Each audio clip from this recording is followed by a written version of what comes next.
আসসালামু আলাইকুম ওয়া রাহমাতুল্লাহ। প্রিয় দর্শক, আমার সালাম এবং শুভেচ্ছা নিন। আমাদের ভ্যাট ভিডিও টিউটোরিয়ালে স্বাগতম।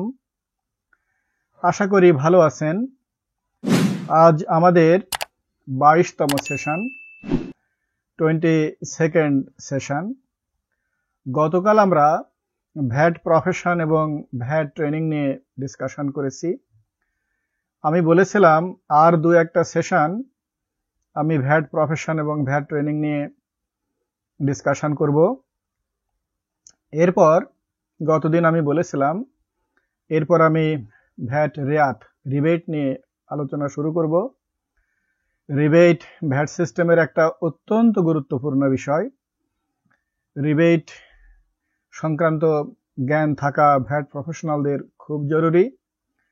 আমরা রিবেটের উপরে আমরা অনেকগুলো সেশন করব, 10-15টা সেশন করব, করে পুরা রিবেট সিস্টেমটা আমরা খুব এক্সহাউস্টিভলি ব্যাপকভাবে আমরা কভার করব।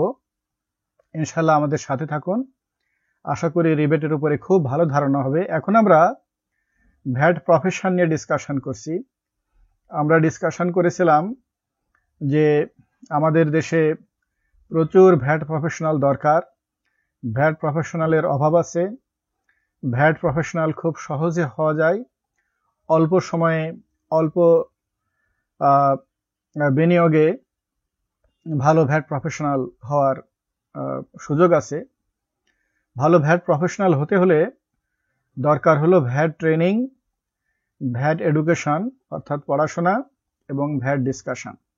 গতকাল আমরা ভ্যাট ট্রেনিং নিয়ে আলোচনা করেছি। আমরা ভ্যাট ট্রেনিং কোথায় পাওয়া যাবে, ভ্যাট ট্রেনিং এর বিস্তারিত বিভিন্ন দিক নিয়ে আমরা আলোচনা করেছি। আশা করি যে আপনারা বুঝতে পেরেছেন কোথায় গেলে ভ্যাট ট্রেনিং পাওয়া যাবে। কয়েকজন ইতিমধ্যে আমার সাথে যোগাযোগ করেছেন, কমেন্ট করেছেন। আমি তাদেরকে আরো কিছু গাইডলাইন দিয়েছি। ব্যক্তিগতভাবে যোগাযোগ না করা ভালো। কমেন্ট করলে কমেন্টে আমি রিপ্লাই দিই। ব্যক্তিগতভাবে যোগাযোগ আমি করা নিরুৎসাহিত করি না, তবে আমার জন্য একটু কঠিন হয়। আজ আমরা ভ্যাট পড়াশোনা নিয়ে আলোচনা করব। ভ্যাট প্রফেশনাল হতে হলে ট্রেনিং নিতে হবে আর পড়াশোনা করতে হবে। এডুকেশন অ্যান্ড ট্রেনিং দুইটা কথা। Education and training. এডুকেশনটা রেফার করে হলো থিওরিটিক্যাল নলেজ, বইপত্র পড়ে শেখাকে এডুকেশন বলে, আর ট্রেনিং হলো হাতে কলমে করাকে ট্রেনিং বলে। তো আজকে আমরা এডুকেশন নিয়ে আলোচনা করব, ভ্যাট শিক্ষা, ভ্যাট পড়াশোনা। ভ্যাটের উপরে আমাদের দেশের ভ্যাট সম্পর্কে যদি আপনি জানতে চান, তো তাহলে পড়াশোনা করার মতো মূল জিনিস হলো ভ্যাট আইন এবং ভ্যাট বিধি। ভ্যাট আইন এবং ভ্যাট বিধি। ভ্যাট আইনের ফরমাল শিরোনাম হলো মূল্য সংযোজন কর ও সম্পূরক শুল্ক আইন 2012। মূল্য সংযোজন কর ও সম্পূরক শুল্ক আইন 2012। আমরা আলোচনা করেছি যে এই আইনের আন্ডারে 4টা কর আদায় করা হয়: ভ্যাট, সম্পূরক শুল্ক, আগাম কর এবং টার্নওভার কর। আমরা বলেছি যে আগাম করটা করের সংজ্ঞার মধ্যে নেই। তো ভ্যাট আইনের শিরোনামের মধ্যে 2টা করকে আনা হয়েছে, ভ্যাটকে আনা হয়েছে আর সম্পূরক শুল্ককে আনা হয়েছে। বাকি 2টাকে আনা হয় নাই, তাহলে নাম অনেক বড় হয়ে যায়। যাই হোক আর কি। তো ভ্যাট আইনের শিরোনাম হলো মূল্য সংযোজন কর ও সম্পূরক শুল্ক আইন 2012। এটা হলো অফিসিয়াল শিরোনাম। তো সাধারণত আমরা যখন কথাবার্তা বলি তখন আমরা বলি ভ্যাট আইন, সেভাবে আমরা বলবো ভ্যাট আইন আর ভ্যাট বিধি। ভ্যাট আইন আর ভ্যাট বিধি। ভ্যাট সংক্রান্ত যে বিধিবিধান, এগুলো যদি আমরা বর্ণনা করি তাহলে এরকম দাঁড়ায়: ভ্যাট আইন, ভ্যাট বিধি, এরপরে এসআরও মানে স্ট্যাটুটরি রেগুলেটরি অর্ডার, এসআরও, সাধারণ আদেশ, এসআরওর বাংলা হচ্ছে প্রজ্ঞাপন, এসআরওর বাংলা হলো প্রজ্ঞাপন, সাধারণ আদেশ, বিশেষ আদেশ, ব্যাখ্যাপত্র। এই সব মিলে হলো ভ্যাট সংক্রান্ত বিধিবিধান। ভ্যাট আইন, ভ্যাট বিধি, এছাড়াও প্রজ্ঞাপন, সাধারণ আদেশ, বিশেষ আদেশ, ব্যাখ্যাপত্র ইত্যাদি। ভ্যাট সংক্রান্ত কয়েকটা বই মার্কেটে আছে, মার্কেটে প্রায় 5-6টা বই আছে। আমার বইটাও আছে, আপনারা জানেন। আমার বইটার শিরোনাম হলো সহজ ভাষায় নতুন ভ্যাট আইন। তো বইগুলো আপনাদেরকে পড়তে হবে। তো এই 6টা বই পড়া তো একজন ব্যক্তির পক্ষে সম্ভব না, তবে কালেকশনে রাখতে হবে। যখন যেটা প্রয়োজন তখন সেটা যেন দেখে নেওয়া যায়। আমি নিজেও চাই যে সব বইগুলোতে কি আছে একটু দেখব, কিন্তু সেটা দেখার মতো সময় আমার হয়ে ওঠে না। মূলত আমি আমার বইটা নিয়েই কাজ করি।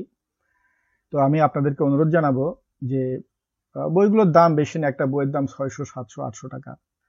তো প্রত্যেকটা বই জুনের পরে, যখন প্রত্যেক বছরের জুনের পরে, বাজেটের পরে নতুন করে এডিশন পাবলিশড হয়, তো ভ্যাটের বই প্রত্যেক বছর কিনা লাগে। তো প্রত্যেক বছর আপনি 4-5টা বই কিনতে তো খুব বেশি একটা খরচ হয় না। হ্যাঁ, তো এটা আমি সাজেস্ট করবো যে আপনারা কিনে কাছে রেখে দিবেন, আর একটা বই ফলো করবেন, আর বাকি বইগুলো থেকে আপনি রেফারেন্স নেবেন, যখন প্রয়োজন হবে তখন সেখানে যে দেখে নেবেন আর কি। তো প্রত্যেক বইতেই এই আইন এবং বিধি দেয়া আছে। এছাড়াও আছে সাধারণ আদেশ আছে, এক্সপ্লানেশন আছে। হয়তো কোনো বইয়ে হয়তো এছাড়াও 2-1টা কম বেশি থাকতে পারে, আদেশ 2-1টা কম বেশি থাকতে পারে। এই জন্য সব বইগুলো একসাথে দেখলে তখন সবগুলো মোটামুটি পাওয়া যায় আর কি। ভ্যাট আইনে 18টা চ্যাপ্টার আছে, 18টা চ্যাপ্টার আছে। বিধিতেও 18টা চ্যাপ্টার আছে। আইনে চ্যাপ্টার 1-এ যা বলা হয়েছে, বিধিতে চ্যাপ্টার 1-এ ওইগুলোকে আর একটু বিস্তৃত করা হয়েছে। আইনে অধ্যায় 2-এ যা বলা হয়েছে, বিধিতে অধ্যায় 2-এ সেগুলোকে আর একটু বিস্তৃত করা হয়েছে। অনেকে আমার কাছে প্রশ্ন করেন যে আইন আর বিধির মধ্যে পার্থক্য কি? আইন হলো পার্লামেন্ট পাশ করেছে আইন। আইনের মধ্যে প্রত্যেকটা আইনেই ওই আইনের প্রয়োগকারী কর্তৃপক্ষকে বিধি প্রণয়ন করার ক্ষমতা দেয়া হয়। বিধিটা হলো আর একটু ডিটেলস। যে সমস্ত বিষয় সাধারণত পরিবর্তন হয় না, সেই সমস্ত বিষয় আইনের মধ্যে অন্তর্ভুক্ত করা হয়। কারণ আইন পাশ করে পার্লামেন্ট, আইন সংশোধন করে পার্লামেন্ট। তো পার্লামেন্টে তো যে কোনো সময় নিয়ে যাওয়া যায় না, পার্লামেন্টে নিয়ে যাওয়ার একটা প্রক্রিয়া আছে, বেশ সময় সাপেক্ষ বিষয়। এই জন্যে যেগুলো পরিবর্তন হতে পারে, ঘন ঘন পরিবর্তন হওয়ার আশঙ্কা থাকে, সম্ভাবনা থাকে, সেগুলো বিধির মধ্যে রাখা হয়, যেন ওই প্রয়োগকারী কর্তৃপক্ষ যেন বিধি প্রণয়ন করে সেই পরিবর্তনগুলো করতে পারে। যেমন ভ্যাট আইনে দাখিলপত্র দাখিল করতে হবে, নিবন্ধিত ব্যক্তিকে দাখিলপত্র দাখিল করতে হবে, এটা একটা শাশ্বত সত্য কথা। দাখিলপত্র দাখিল করতে হবে, আজকেও করতে হবে, 5 বছর পরেও করতে হবে, এটা আইনের মধ্যে বলা আছে যে দাখিলপত্র দাখিল করতে হবে। বিধিতে বলা আছে দাখিলপত্র এই ফর্মে দাখিল করতে হবে, দাখিলপত্র অমুক অফিসে দাখিল করতে হবে, দাখিলপত্র এত তারিখের মধ্যে দাখিল করতে হবে। এই যে বিষয়গুলো, এই বিষয়গুলো যে কোনো সময় পরিবর্তন হতে পারে। এই পরিবর্তনগুলো এই আইন, ভ্যাট আইন প্রয়োগকারী কর্তৃপক্ষ, জাতীয় রাজস্ব বোর্ড, যে কোনো সময় এগুলো পরিবর্তন করতে পারে। তাহলে আমরা আইন এবং বিধির মধ্যে পার্থক্য বুঝলাম। আইন হলো পার্লামেন্ট পাশ করে দিয়েছে একটা আইন, যে আইনের ভিতরে বিধি প্রণয়ন করার জন্য ক্ষমতা দেয়া আছে ওই আইন প্রয়োগকারী কর্তৃপক্ষের উপরে। সব আইনে এরকম ব্যবস্থা থাকে। এছাড়াও এই আইন প্রয়োগকারী কর্তৃপক্ষ প্রত্যেকটা আইনের আন্ডারেই ওই আইন প্রয়োগকারী কর্তৃপক্ষ প্রয়োজনে এছাড়াও জারি করে বিভিন্ন বিধিবিধান প্রণয়ন করে। এটা আইনে বলা আছে কোন সমস্ত বিষয়ে এছাড়াও জারি করা যাবে, সে বিষয়ে আইনের মধ্যে ওই কর্তৃপক্ষকে দায়িত্ব দেয়া থাকে। সাধারণ আদেশ, বিশেষ আদেশ, ব্যাখ্যাপত্র এইরকম। আইনে বিধিতে বিভিন্ন কর্তৃপক্ষের আবার বিভিন্ন হায়ারার্কি আছে, কর্তৃপক্ষের ভিতরেও আবার শাখা প্রশাখা আছে। এই কর্তৃপক্ষের বিভিন্ন হায়ারার্কিতে বিভিন্ন এরকম দায়িত্ব ক্ষমতা দেয়া আছে। সে অনুসারে কর্তৃপক্ষ সাধারণ আদেশ, বিশেষ আদেশ, ব্যাখ্যাপত্র এগুলো জারি করতে পারে। যেমন ভ্যাট আইনে কমিশনার মহাপরিচালকদের ক্ষমতা দেয়া আছে, তারা সাধারণ আদেশ, বিশেষ আদেশ, ব্যাখ্যাপত্র এগুলো জারি করতে পারে। তো তাহলে ভ্যাট আইন, ভ্যাট বিধি এসআরও, প্রজ্ঞাপন, সাধারণ আদেশ, বিশেষ আদেশ, ব্যাখ্যাপত্র, এই সব মিলে হলো ভ্যাট সংক্রান্ত বিধিবিধান। তো এত কিছু আপনি কিভাবে পড়বেন? আমরা এখন প্রাইমারি লার্নারদের নিয়ে কথা বলতেছি। যারা নতুন লার্নার তারা এটা কি পড়বে, কোথায় পড়বে, মানুষ যখন একটা এই বইটা হাতে নিয়ে বসে তখন নিউ লার্নাররা তারা কনফিউজড হয়ে যায়, তাদের কাছে খুব কঠিন মনে হয়, আর পড়তে গেলে ঠিক বোঝাও যায় না, ল্যাঙ্গুয়েজও খুব লুসিড না, খুব সাবলীল না। তো এই জন্য মানুষ এনকারেজ ফিল করে না, মানুষ দ্রুত এই পেশায় এসে লাইন খুঁজে পায় না। তো আজকে আমি মূলত আপনাদেরকে সেই কথাগুলো বলবো যে আপনি কি পড়বেন, কোথায় পড়বেন, কিভাবে শুরু করবেন। গতকাল আমি বলেছি ট্রেনিং সংক্রান্ত কথা, কোথায় ট্রেনিং নেবেন, সেই ট্রেনিং নেবেন আর পড়বেন। কি পড়বেন? আমার বইয়ের প্রথম খণ্ডটা নিয়ে আজকে আমরা কথা বলবো। আশা করছি আমরা আগামীকাল দ্বিতীয় খণ্ড নিয়ে কথা বলবো। এরপরেই আমরা রেয়াতের ডিসকাশনে চলে যাব। প্রথম খণ্ড আপনারা স্ক্রিনে দেখতে পাবেন। প্রথম খণ্ডে 4টা অধ্যায় আছে। প্রথম অধ্যায় হলো মূল্য সংযোজন কর ব্যবস্থার তাত্ত্বিক ভিত্তি ও পটভূমি। এই প্রথম অধ্যায়ে ভ্যাট সংক্রান্ত থিওরিটিক্যাল ডিসকাশন করা হয়েছে। আন্তর্জাতিক প্রেক্ষাপট, বাংলাদেশের প্রেক্ষাপট, ভ্যাটটা কিভাবে উৎপত্তি হলো, এরপরে ফ্রান্সে ভ্যাটটা উৎপত্তি হয়েছে, উৎপত্তি হওয়ার পরে ইউরোপে আগে ছড়িয়ে পড়ছে, তারপরে ইউরোপ থেকে এরপরে ওয়ার্ল্ড ব্যাংক এবং আইএমএফ এর সহায়তায় মূলত সারা পৃথিবীতে ছড়িয়ে পড়ছে। সেই জোয়ারে আমি বলবো 1991 সালে আমাদের দেশে ভ্যাট আসছে। তো ভ্যাটের এই আন্তর্জাতিক প্রেক্ষাপট, তারপরে ভ্যাটের বিভিন্ন প্রকারভেদ, এই সমস্ত বিষয়গুলো এই প্রথম চ্যাপ্টারে আলোচনা করা হয়েছে। তো আপনারা প্রথম চ্যাপ্টারটা মোটামুটি সবাই পড়বেন। প্রথম চ্যাপ্টারে কিছু বিষয় একটু তাত্ত্বিক বিষয় আছে, এগুলো সবার পড়ার দরকার নেই, তবে আপনার যদি আগ্রহ পান আপনি এগুলো পড়বেন। ভ্যাট কি, ভ্যাটের অরিজিন কিভাবে হলো, ভ্যাট কিভাবে প্রসারিত হলো, ভ্যাটের প্রকারভেদ কি, ভ্যাটের সুবিধা কি, ভ্যাটের অসুবিধা কি, এগুলো তো পড়তে খুব একটা বেশি অসুবিধা নেই। তো আপনারা প্রথম চ্যাপ্টারটা সবাই পড়বেন, একাধিকবার পড়বেন। পড়লে আস্তে আস্তে এই ভ্যাটের ব্যাকগ্রাউন্ড আপনি জানতে পারবেন। প্রাইমারি লার্নাররাও পড়বেন, অ্যাডভান্সড লার্নাররাও পড়বেন, সবাই মোটামুটি পড়বেন, কারণ কথাবার্তা বলতে গেলে তখন এগুলো প্রয়োজন হয়। দ্বিতীয় অধ্যায় আসেন। আমার বইয়ের প্রথম খণ্ডে যে দ্বিতীয় অধ্যায়, সেটা হলো নতুন ভ্যাট আইন প্রণয়ন। আমাদের বর্তমানে আমরা যে আইনটা নিয়ে কাজ করি, যে আইনটা 2019 সালের জুলাই মাস থেকে বাস্তবায়ন হয়েছে, এই আইনটার শিরোনাম হলো মূল্য সংযোজন কর ও সম্পূরক শুল্ক আইন 2012। তো এই আইনটা 2012 সালে জাতীয় সংসদ কর্তৃক প্রণীত হয়েছে, কিন্তু এই আইনটা বাস্তবায়ন হয়েছে 2019 সালের জুলাই মাস থেকে। তো এই আইনটাকে আমরা এখনো নতুন আইনই বলে আসছি। এর আগে যে আইনটা ছিল, সে আইনটা 1991 সাল থেকে 2019 সাল পর্যন্ত, 19 জুন পর্যন্ত চলছে। পহেলা জুলাই 2019 থেকে আগের যে আইনটা, সে আইনটা রহিত হয়ে গেছে। সে আইনটার শিরোনাম ছিল মূল্য সংযোজন কর আইন 1991। তো এই নতুন আইন, এই 2012 সালের আইনটাকে আমরা নতুন আইন বলেই বুঝে থাকি। এজন্য এখনো পর্যন্ত আমি বইয়ের শিরোনামের মধ্যে নতুন ভ্যাট আইনটাই রাখছি। হয়তো আর 2-1 বছর পরে এই নতুন শব্দটা রাখবো না, তখন ভ্যাট আইন বলবো। তো দ্বিতীয় অধ্যায়, এই প্রথম খণ্ডের দ্বিতীয় অধ্যায় হলো যে এই নতুন আইনটা কিভাবে প্রণীত হলো। 2009 সাল থেকে এই নতুন আইন প্রণয়নের কথাবার্তা শুরু হয়। এরপরে 9, 10, 11, 12 সাল কাজ করে 12 সালের নভেম্বর মাসে জাতীয় সংসদে এই আইনটা গৃহীত হয়। এরপরে এই আইনটা অটোমেটেড পদ্ধতিতে বাস্তবায়ন করার সিদ্ধান্ত হয়। আমাদের আগের আইনটা প্রায় সম্পূর্ণ ম্যানুয়াল পদ্ধতিতে বাস্তবায়ন করা হয়েছিল। অটোমেটেড পদ্ধতিতে বাস্তবায়ন করার জন্য, অটোমেটেড সিস্টেম স্থাপন করার জন্য বেশ সময় লেগে যায়। তাছাড়া স্টেক হোল্ডারদের মধ্যেও বেশ কিছুটা অসন্তুষ্টি ছিল। তাদের সাথে আলাপ আলোচনা করে, তাদের রিকোয়েস্টগুলো, ডিম্যান্ডগুলো অ্যাকোমোডেট করে আইনটা বাস্তবায়ন করতে এই সময় লেগে গেছে।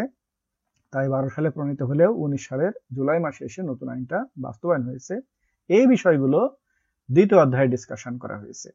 এটা আপনারা সবাই পড়বেন, খুব প্লেনলি ডিসকাস করা, পড়লেই বুঝতে পারবেন, খুব সহজ ল্যাঙ্গুয়েজে ডিসকাশন করা। আমার বইয়ের নাম হলো সহজ ভাষায় নতুন ভ্যাট আইন।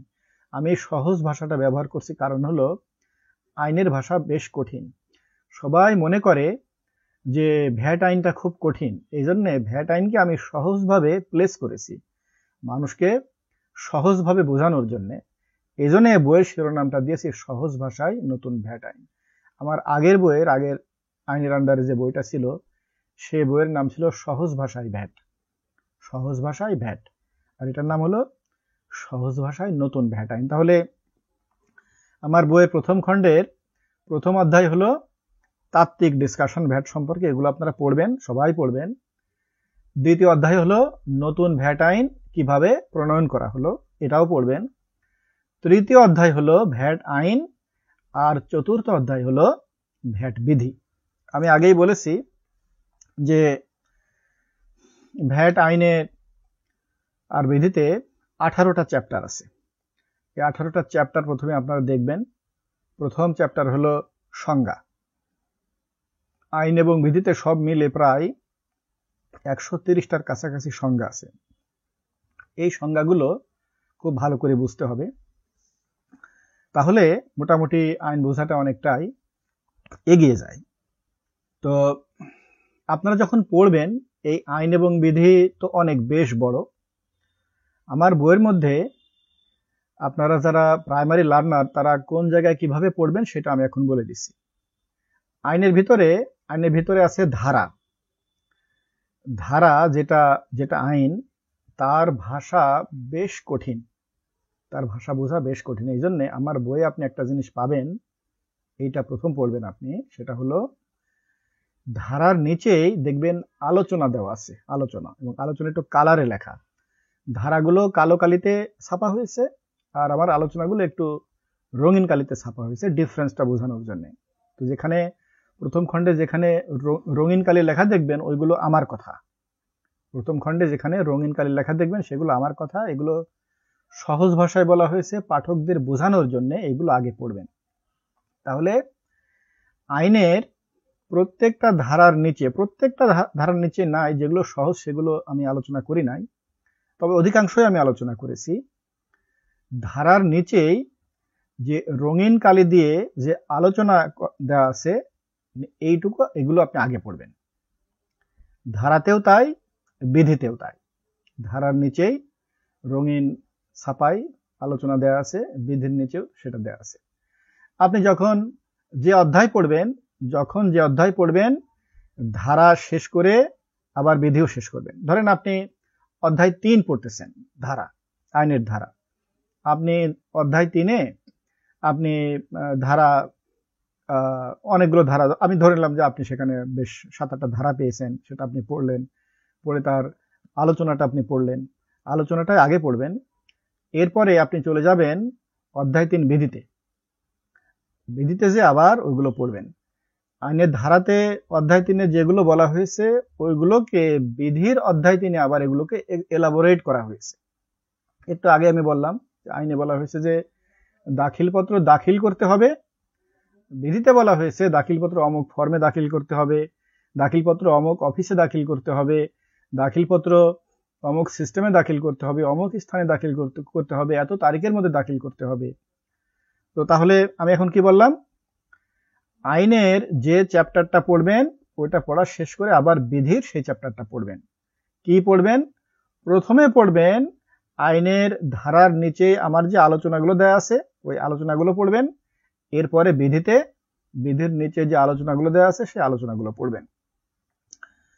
তো মোটামুটি আজকে এই কথা, আপনারা যারা প্রাইমারি লার্নার, যারা কি পড়বেন বুঝতে পারেন না, তারা এই আমার বইয়ের প্রথম খণ্ড যদি হাতে নেবেন, নিয়ে আপনি প্রথমে চ্যাপ্টার 1 তাত্ত্বিক ভিত্তি ও পটভূমি এটা পড়ে ফেলবেন। একবার দুইবার পড়লে কিন্তু হবে না, এগুলো বহুবার পড়তে হয়, বহুবার পড়ে বিষয়গুলো বুঝতে হয়। অধ্যায় 2 পড়বেন, নতুন আইন কিভাবে প্রণয়ন করা হয়েছে, এই নতুন আইনের বিভিন্ন দিক সেখানে বলা আছে সেটা পড়বেন। এরপরে আইন এবং বিধি অধ্যায় 3 এবং 4 পড়বেন। আইন এবং বিধিতে 18টা করে অধ্যায় আছে। আইনের যে অধ্যায় পড়বেন বিধিরও সে অধ্যায় পড়বেন। আপনি এইভাবে সময় ভাগ করবেন যে আমি কন্টিনিউয়াস আমি 1 সপ্তাহ বা 3 দিন বা 4 দিন আমি অধ্যায় 1 পড়ব, কন্টিনিউয়াস 1 সপ্তাহ আপনি অধ্যায় 2 পড়ব, কন্টিনিউয়াস 1 সপ্তাহ আমি অধ্যায় 3 পড়ব। তো অধ্যায় 3-এর ধারা এবং বিধি, আইন এবং বিধি আপনি ওই 1 সপ্তাহ ধরে পড়বেন। আর পড়বেন হলো প্রথমে পড়বেন ওই রঙিন লেখায় আমার যে ডিসকাশনগুলো সেইগুলো পড়বেন। যখন আপনি আইন এবং বিধি পড়বেন তখন দেখবেন আমি একটা ধারাবাহিকতা এগুলো প্লেস করেছি। আইনের ভিতরে দেখবেন প্রথমে ধারা, কালো কালিতে যেটা আছে সেটা হলো ধারা। এরপরে দেখবেন আলোচনা। আলোচনা মানে আমি এখন এগুলোকে সিম্পল ল্যাঙ্গুয়েজে প্লেস করেছি। এতক্ষণ আপনি ধারাতে যেটা দেখেছেন, যেটা আইনের ভাষা, সেটা বেশ জটিল। তাই ওই আইনের ভিতরে যে কথা, ধারার ভিতরে যে অর্থ দেয়া আছে সেই অর্থ আমি আলোচনা করে অর্থটা সহজবোধ্য করে পাঠকদের জন্য আমি প্লেস করেছি। আলোচনার ভিতরে আপনি এটা পাবেন। এরপরে আলোচনার মধ্যে আপনি পাবেন, আলোচনার পরে আপনি পাবেন পর্যালোচনা। পর্যালোচনা সব ধারা বিধিতে পাবেন না, যেগুলো একটু ইম্পর্টেন্ট, যেগুলো পর্যালোচনা করার দরকার বলে আমি মনে করেছি সেগুলো পর্যালোচনা করেছি, রিভিউ করেছি। সেখানে আমি বলেছি যে এখানে এমন করা দরকার, এরকম করলে ভালো হয়, এরকম না করে এরকম করলে ভালো হতো, এই কিছু আমি আমার মতামত সেখানে দিয়েছি। এরপরে মাঝে মাঝে দেখবেন আবার আমি সুপারিশ করেছি। সুপারিশ করেছি কি?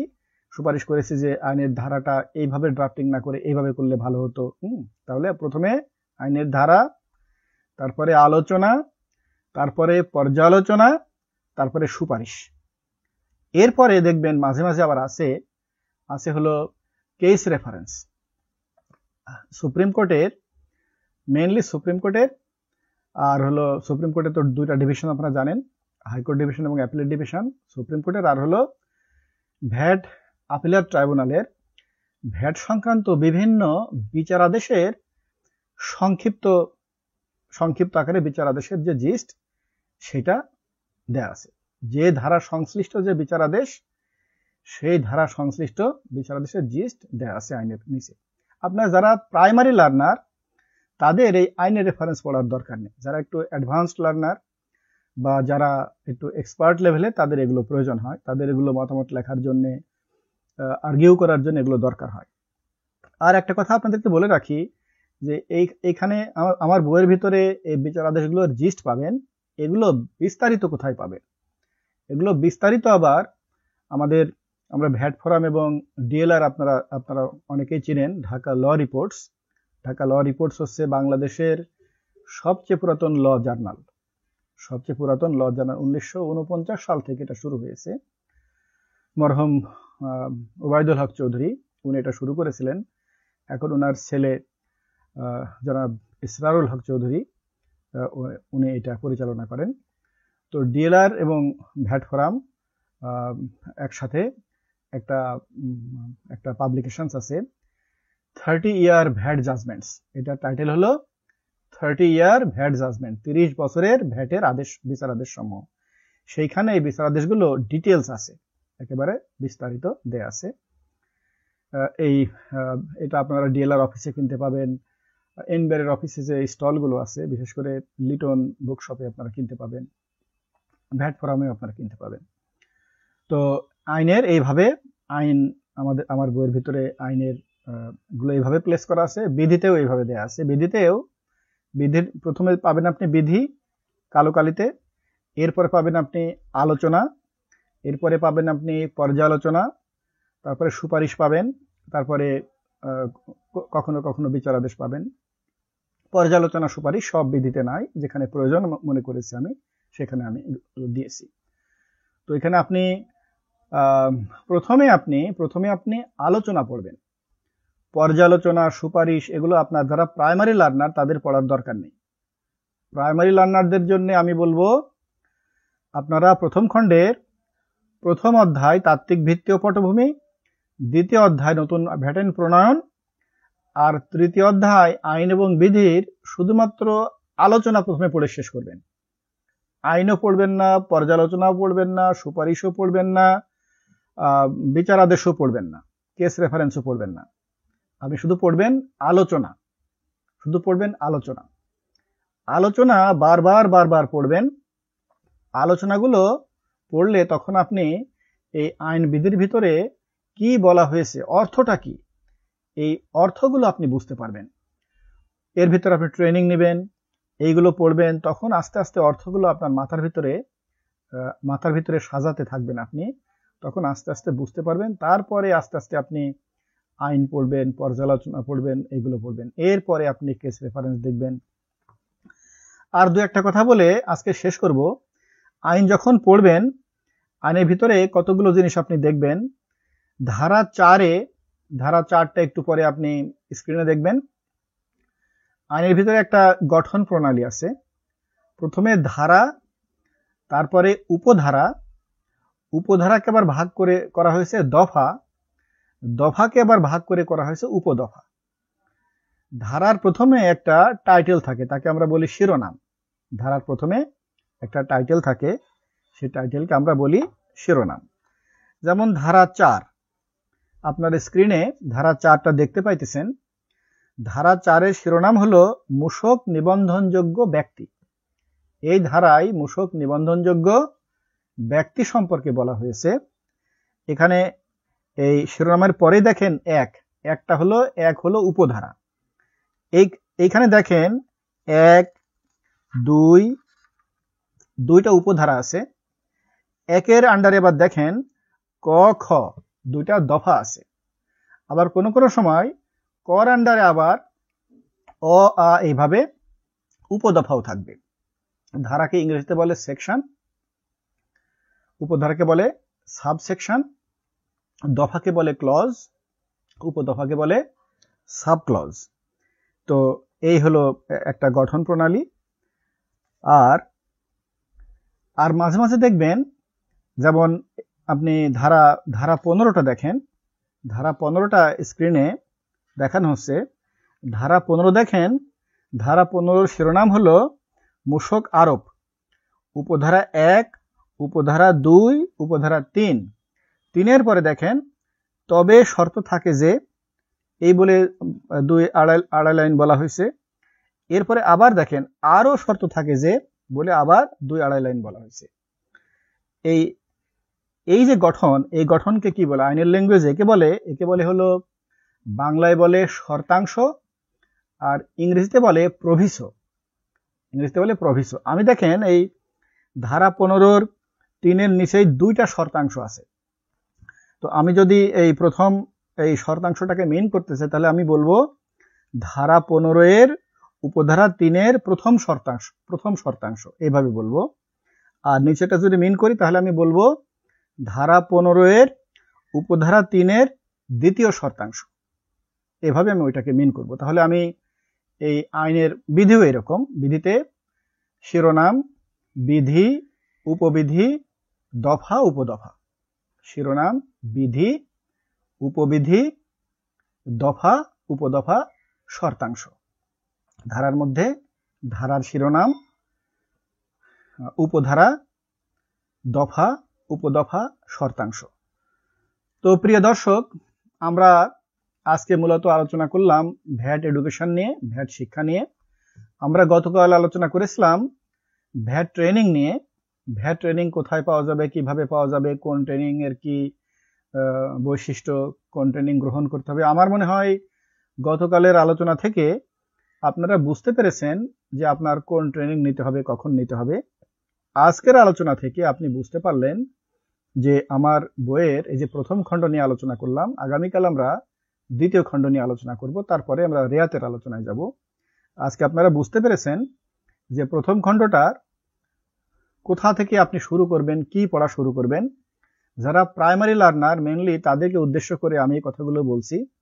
যারা প্রাইমারি লার্নার, তারা আপনি প্রথম অধ্যায় তাত্ত্বিক ভিত্তি পটভূমি পড়বেন। দ্বিতীয় অধ্যায় নতুন ভ্যাট আইন প্রণয়ন অংশটুকু পড়বেন। এরপরে তৃতীয় এবং চতুর্থ অধ্যায় ধারা এবং বিধি, সেখানে মূলত প্রথমে আপনি আলোচনা অংশ পড়বেন। আর পড়া মানে কিন্তু একবার পড়া না, পড়া মানে একবার, দুইবার, 5 বার, 10 বার, 50 বার পড়তে হবে। আমি যে কতবার পড়েছি তা মনে হয় আমি বলতে পারবো না, শতবার পড়েছি। তারপরেও এখনো প্রচুর পড়া দরকার, এখনো সময় পাই না, অন্যান্য নানান কাজ নিয়ে থাকতে হয়, তার মধ্যেও পড়ার চেষ্টা করি।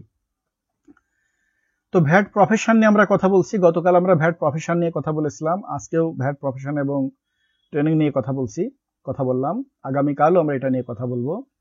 ভ্যাট প্রফেশন ডেভেলপ করতে হলে আমি বলেছি যে ভ্যাট ট্রেনিং নিতে হবে, ভ্যাটের এডুকেশন নিতে হবে, অর্থাৎ ভ্যাট নিয়ে পড়াশোনা করতে হবে, আর ভ্যাট নিয়ে আলোচনা করতে হবে, সেটা আমরা আগামীকাল ডিসকাশন করব।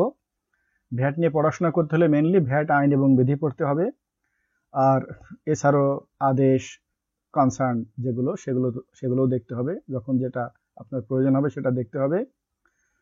তো এই ভ্যাট পড়তে হলে কি পড়বেন, কোথায় পড়বেন, সেটা আমি এখন ডিসকাশন করলাম। বেশ কয়েকটা বই বাজারে আছে, তো আমি তো আমার বইয়ের কথাই বলবো। তো অন্যান্য বইও দেখবেন, অন্যান্য বইতেও আপনি দেখবেন, কম্পেয়ার করতে পারবেন। প্রত্যেকটা বইতেই লেখকের নিজস্ব ধ্যান ধারণা, তার বিশেষ কিছু বিষয় প্রত্যেকটা বইয়ে আছে। আমার বইয়ে কিছু বিশেষ বিষয় আছে।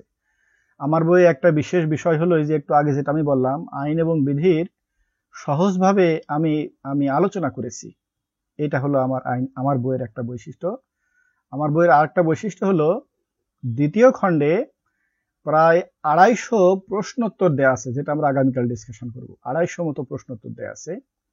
মাঠ পর্যায়ের এমন কোনো সিচুয়েশন নেই যার কাছাকাছি প্রশ্নোত্তর আপনি ওখানে খুঁজে পাবেন না। এগুলো সব একেবারে রিয়েল লাইফ প্রশ্নোত্তর।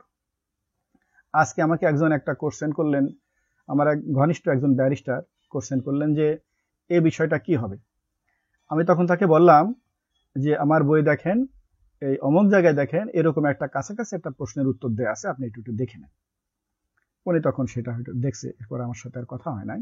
এরকম আমার বইয়ের দ্বিতীয় বৈশিষ্ট্য হলো এখানে প্রায় 250 রিয়েল লাইফ প্রশ্নোত্তর দেয়া আছে। আর তৃতীয় বৈশিষ্ট্য হলো, সেটা একটু আগে আমি আলোচনা করেছি, যে আমার বইয়ের ভিতরে প্রায় 100খানে কেস রেফারেন্স আছে, সুপ্রিম কোর্টের এবং কিছু বিদেশি কেসেরও রেফারেন্স আছে, যেটা যেখানে ফিট করে, যে ধারার আন্ডারে ফিট করে, যে বিধির আন্ডারে ফিট করে, সেখানে দেয়া আছে। তাহলে 3টে বিশেষ বৈশিষ্ট্য আছে আমার বইতে। এক হলো আইন এবং বিধির সহজে আলোচনা, 2 হলো প্রায় 250 রিয়েল লাইফ প্রশ্নোত্তর, আর 3 হলো কেস রেফারেন্স। তো প্রিয় দর্শক, আজকের আলোচনা আমরা প্রায় শেষ করলাম।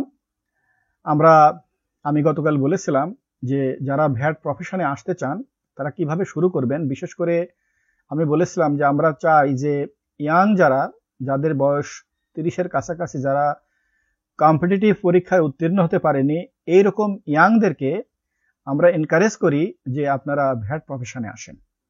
ভ্যাট প্রফেশন ভালো প্রফেশন, সম্মানজনক প্রফেশন, নলেজ বেসড প্রফেশন, মানি জেনারেটিং প্রফেশন। এই প্রফেশন দিয়ে আপনি আপনাকে হেল্প করতে পারবেন, সমাজকে হেল্প করতে পারবেন, আপনি অন্য মানুষকে উপকার করতে পারবেন, আপনি সরকারের রাজস্ব আহরণে আপনি সহায়তা করতে পারবেন, অনেক মানুষের আপনি কষ্ট লাঘব করতে পারবেন। আমি ভ্যাট ইবাদত হিসাবে নিয়েছি, আপনিও ভ্যাটটা ইবাদত হিসাবে নিতে পারেন। দুনিয়ার কাজ এবং আখিরাতের কাজ, দুইটা কাজই আপনি এই ভ্যাটের মাধ্যমে আপনি সম্পাদন করতে পারেন। মানুষের কষ্ট লাঘব করা এটা একটা বড় ইবাদত। তো প্রিয় দর্শক, আশা করি আমাদের মেসেজটা আপনি পেয়েছেন।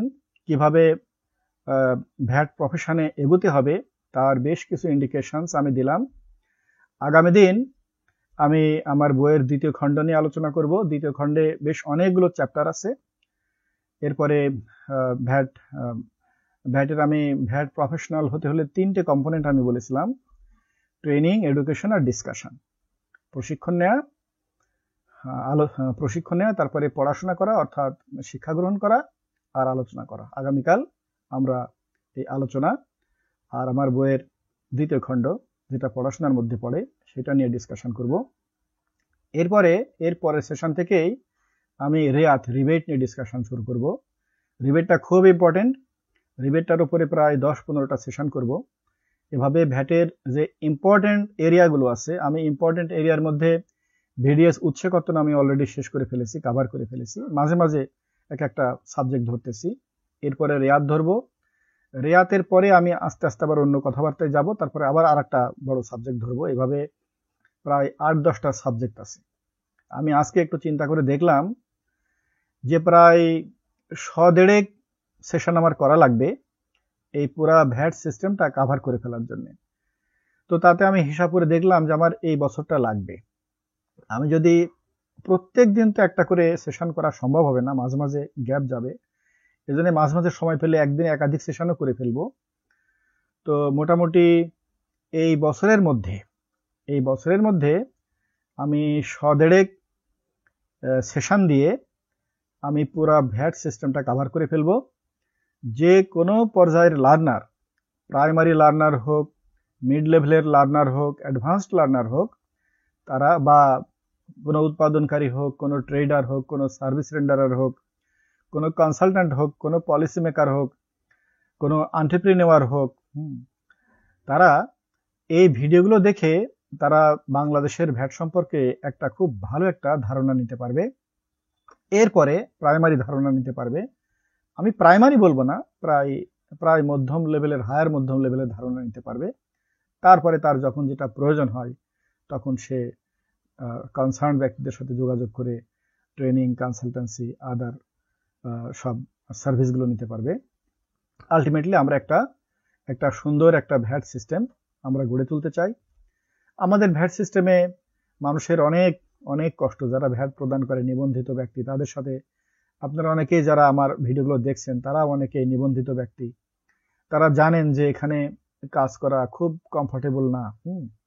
অনেক রকমের ঝুট ঝামেলায় পড়তে হয়। তো আমি বলবো যে ঝুট ঝামেলা কেন হবে? সরকারের সুস্পষ্ট বিধিবিধান থাকবে, আপনি বিধিবিধান মান্য করবেন, পরিপালন করবেন, অমান্য করার চেষ্টা করবেন না। সরকার সঠিক পরিমাণ রেভিনিউ পাবে, আপনি কমপ্লায়েন্ট হবেন, গভর্নমেন্ট রেভিনিউ পাবে। এর ভিতরে তো খুব একটা ঝুট ঝামেলা হওয়ার কারণ নাই, কিন্তু নানাভাবে তো ঝুট ঝামেলা হয়ে যায়। তো আমাদের উদ্দেশ্য হলো যে সমস্ত ঝুট ঝামেলা যাতে না হয় সেরকম একটা কমপ্লায়েন্ট একটা ভ্যাট সিস্টেম স্থাপন করা। তো সেই কমপ্লায়েন্ট ভ্যাট সিস্টেম স্থাপন করতে হলে আমাদের দরকার হলো সহজীকৃত বিধিবিধান। সেই বিধিবিধান সবাইকে জানানো, শিক্ষা এবং প্রশিক্ষণ। তারপরে দরকার একটা রোবাস্ট একটা তথ্য প্রযুক্তি সিস্টেম, ইনফরমেশন ম্যানেজমেন্ট সিস্টেম, যেখানে দেশের সকল ট্রানজাকশন রিয়েল টাইমে রেকর্ড হয় এবং পেমেন্টটা রিয়েল টাইমে হয়, সেটেলড হয়। এরপরে আমাদের দরকার সরকারের, আমাদের দরকার সুশাসন, জবাবদিহিতা, স্বচ্ছতা। আর আমাদের দরকার এই সমস্ত কাজগুলো সুষ্ঠুভাবে সম্পাদন করার জন্য। আর দরকার আমাদের যারা করদাতা, ভ্যাট দাতা, তাদের অ্যাওয়ারনেস দরকার। আর এই 4-5টা যে কম্পোনেন্ট বললাম ভ্যাট সিস্টেমের, এই সবার মধ্যে সেতুবন্ধন করা, এই সব কম্পোনেন্টগুলোকে জাগরিত করা, সেতুবন্ধন সৃষ্টি করা, স্মুদেন করা, ফ্যাসিলিটেট করার জন্য আমাদের দরকার হলো একটা খুব দক্ষ একটা প্রফেশনাল শ্রেণী। তো আমি আগেই বলেছি আপনাদেরকে, আমি আমার বিবেচনায় যে এই দক্ষ প্রফেশনাল শ্রেণী তৈরি করা হলো সবচেয়ে বড় কাজ, সবচেয়ে প্রথম কাজ, সবচেয়ে আগের কাজ, সবচেয়ে গুরুত্বপূর্ণ কাজ। এই জন্য আমি এখন এই প্রফেশনাল শ্রেণী তৈরি করার কাজ করছি। তো প্রিয় দর্শক, আশা করি আপনারা আমাদের ইন্টেনশন বুঝতে পেরেছেন। তো আপনারা এই কয়দিন আমি যে ডিসকাশন করলাম তাতে যদি ভ্যাট প্রফেশনটা যদি আপনার ভালো লাগে, আপনার যদি এই প্রফেশনে আসার ইচ্ছা হয়, তাহলে আমাদের সাথে অ্যাটাচ থাকুন, ভিডিওগুলো দেখতে থাকুন, প্রশিক্ষণ নিন, পড়াশোনা করুন, আমাদের প্রফেশনালদের সাথে অ্যাটাচ থাকুন এবং ভ্যাট প্রফেশনে আপনাকে আত্মনিয়োগ করুন। আমি আপনার জন্য দোয়া করি, আল্লাহ যেন আপনার উদ্দেশ্য সাধন করে। আপনি যদি একটা খুব ভালো একটা ভ্যাট প্রফেশনাল হতে পারেন, প্রফেশনাল হয়ে আপনি আপনার নিজের ক্যারিয়ার গড়ে তুলতে পারেন, অন্যকে সহায়তা করতে পারেন এবং আলটিমেটলি সরকারের রাজস্ব আদায়ে সহযোগিতা করতে পারেন। এবং এই সমস্ত কাজ আপনি সহে নিয়াতে যদি করেন, তাহলে এগুলো সব হয়ে যাবে আল্লাহর কাছে ইবাদত। আপনি ইহকাল এবং পরকালে আপনি সফলতা লাভ করবেন। সেই আশাবাদ ব্যক্ত করি। আল্লাহ আমাদের ইন্টেনশন সব কবুল করে নিন। এ বলে আমি আজকের বক্তব্য শেষ করছি। আমাদের ভিডিওগুলো রেগুলার পেতে হলে দয়া করে সাবস্ক্রাইব বাটনে ক্লিক করুন এবং বেল আইকনে ক্লিক করুন এবং অনুগ্রহ করে লাইক, শেয়ার এবং কমেন্ট দিন, যাতে ব্যাপকভাবে ভিডিওগুলো ছড়িয়ে পড়ে, মানুষের ভিডিওগুলো দেখে ভ্যাটের বেসিক নলেজ অর্জন করতে পারে। প্রিয় দর্শক, আজ এখানে শেষ করলাম। আমাদের সাথে থাকুন।